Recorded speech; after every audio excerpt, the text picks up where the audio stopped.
Znači šta je ovo? Evo nam Koko. Tek je došla.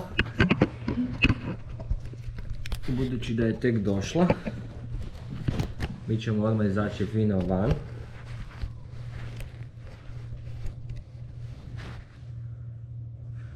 I sad ćemo malo staviti.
Prvi san u vaništu.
Bravo.